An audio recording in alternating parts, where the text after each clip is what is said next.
আৰম্ভ হৈ গৈছে দুৰ্গা পূজাৰ বনাছ দিয়া আৰম্ভ হ'ব। তো আপোনালোকে কোন মানুহে এই দুৰ্গা পূজাৰ বনাছটো পাব, সেইসকল মানুহৰ কাৰণে ভাল খবৰ।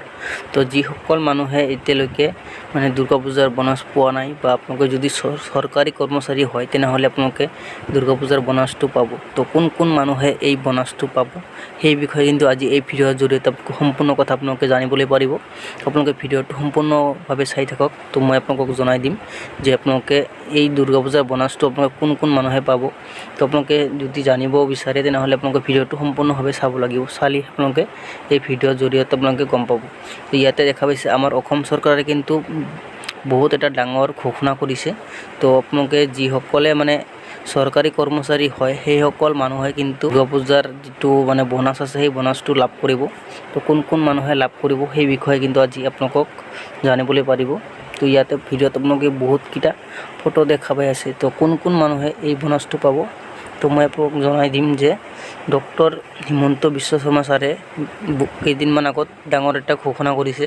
সেই ঘোষণাত কৈছে যে যিসকল চৰকাৰী কৰ্মচাৰী আছে সেই কৰ্মচাৰীসকলে দুৰ্গা পূজাৰ বনাছটো পাব। তো 20% বনাছ দিয়া হ'ব আৰু লগতে আপোনাৰ চেলাৰিটো দিয়া হ'ব।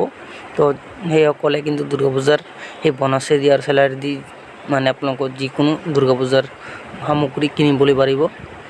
তো আপোনালোকে ভিডিঅ'টোত ইয়াতে আপোনালোকৰ মই ক্লিপটো দেখুৱাই দি আছোঁ। তো মই ক্লিপটো চাই কিনে চাহ নিগমৰ আমাৰ আসাম টি কৰ্পৰেশ্যনৰ চৰকাৰৰ অধীনত থকা গোটেই কেইখন বাগিচাত আজি আমি 20% পূজাৰ বানছ আমি ঘোষণা কৰিছোঁ। আপোনালোকে জানে যে এতিয়া গোটেইবোৰ বাগিচা আমাৰ লগত নাই, বহুত কেইখন বাগিচা আমি লিজ আউট কৰি দিছোঁ। কিন্তু যিকেইখন বাগিচা আমাৰ লগত আছে আৰু লিজৰ ডিউৰেশ্যন চাই যিটো সময়লৈকে চৰকাৰৰ লগত আছিলে এই গোটেই সময়খিনিৰ কাৰণে আজি আমি 20% পূজাৰ বানছ চৰকাৰে ঘোষণা কৰিছে আৰু এটা ইনষ্টলমেণ্টতে আমি এই গোটেই পূজাৰ বানছ দিবৰ কাৰণে সিদ্ধান্ত গ্ৰহণ কৰিছোঁ। তো আপোনালোকে ইয়াতে শুনা পাইছে যে কোন মানুহে আপোনালোকে এই দুৰ্গা পূজাৰ বনাছটো পাব। যিসকলে চাহ বাগিচাত কৰ্মীত্ব কৰে সেইসকল মানুহে এই দুৰ্গা পূজাৰ বনাছটো পাব। তো আশা কৰোঁ আপোনালোকে ভিডিঅ'টো চাই ভাল লাগিছে।